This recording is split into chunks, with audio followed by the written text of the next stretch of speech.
মায়া নবীজি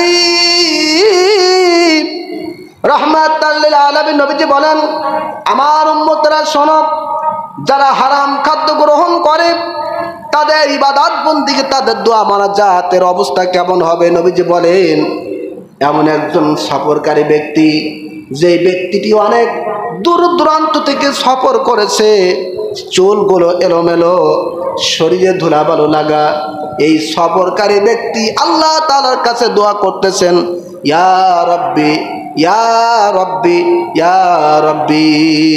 সুবহানাল্লাহ। যারা সফরকারী তাদেরকে বলা হয় মুসাফির, আর মুসাফিরের দোয়া কবুল করেন কে? জোরে বলেন। মুসাফিরের দোয়া কিন্তু কবুল হয়ে যায়।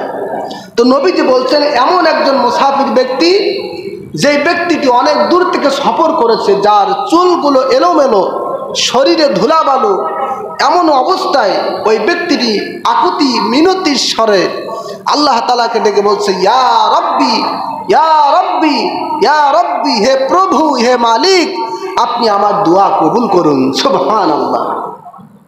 নবীজি বলেন, আমার উম্মতরা শোনো, ওই ব্যক্তি মুসাফির, স্বাভাবিকভাবে তার দোয়া কবুল হবে, কিন্তু ওয়া মাতআমুহু হারাম ওয়া মাশরাবুহু হারাম ওয়া মালবাসুহু হারাম ওয়া গুযিয়া বিল হারাম। ওই ব্যক্তির যে খাদ্য খেয়েছে সেই খাদ্যটা হারাম, ওই ব্যক্তির যে পানি খেয়েছে পানিটা হারাম, ওই ব্যক্তি যে বস্ত্র, যে কাপড় পরিধান করে রেখেছে সেই কাপড়টা হারাম। ফান্না ইস্তাজাবু লিজালিক, তোমরা একটু বলো দেখি ওই ব্যক্তির দোয়া কি কবুল হতে পারে? পারে? যে ব্যক্তির খাদ্য হারাম, যে ব্যক্তি পানি খেয়েছে পানিটাও হারাম পয়সার, যে ব্যক্তি কাপড় গায়ে দিয়েছে কাপড়টাও হারাম পয়সা, নবীজি বলেছেন ফান্না ইস্তাজাবু লিজালিক, ওই ব্যক্তির দোয়া কি রূপে কবুল হতে পারে? ওই ব্যক্তির দোয়া তো কবুল হবে না। জোরে কর নাউজুবিল্লাহ। কোন কারণে?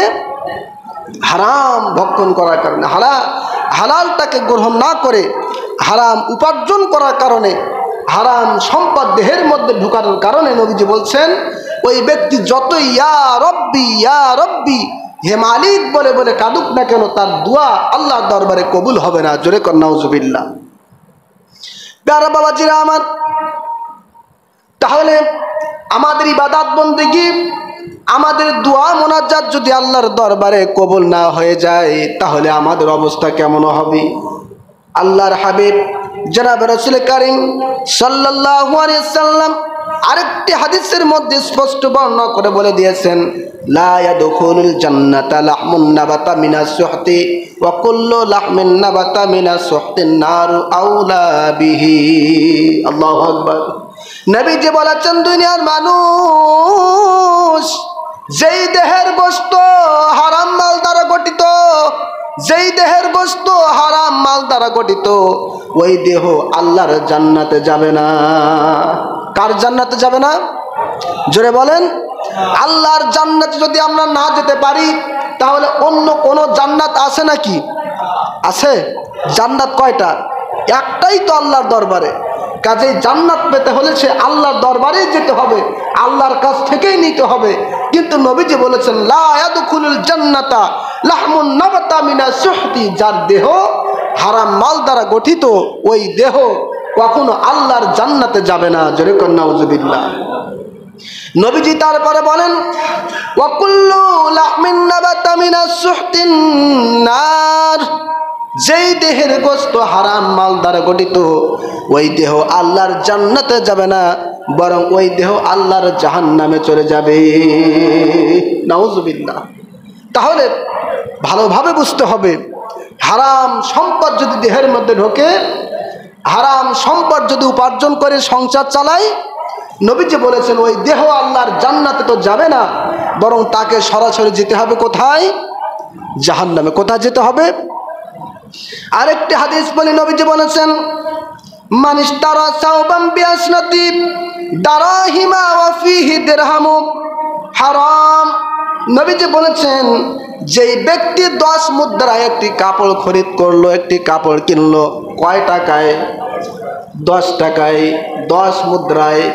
ওই 10টা মুদ্রার মধ্যে যদি একটা টাকা একটা মুদ্রা যদি হারাম হয়ে থাকে তাহলে নবীজি বলেছেন লাম ইয়াকবালিল্লাহু লাহু সালাতাম মা দামা আলাইহি, যতদিন পর্যন্ত ওই ব্যক্তিটি ওই পাঞ্জাবি গায়ে দিয়া নামাজ আদায় করবে ততদিন পর্যন্ত তার নামাজ আল্লাহর দরবারে কবুল হবে না।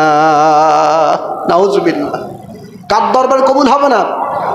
আল্লাহর দরবারে। এবার একটু চিন্তা করুন, আমার যে গায়ের পাঞ্জাবিটা, আমার যে মাথার টুপিটা, আমার যে পরনের লুঙ্গিটা, এটা কতটুকু পরিমাণ হালালভাবে উপার্জিত। আমি যে সম্পদ উপার্জন করেছি এই সম্পদের ভিতরে কতটুকু হারাম আর কতটুকু হালাল।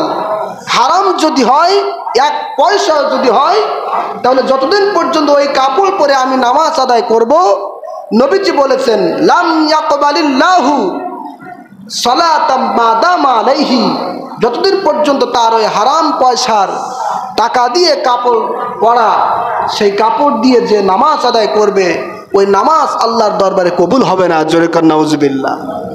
আর নামাজ যদি কবুল না হয় তাহলে কি নাজাত পাওয়া যাবে? জোরে বলেন, যাবে? তাহলে পথ একটাই, আলোচনা একটাই, বিষয় একটাই, হারাম বাদ দিতে হবে, হালাল গ্রহণ করতে হবে। পারবো তো ইনশাল্লাহ?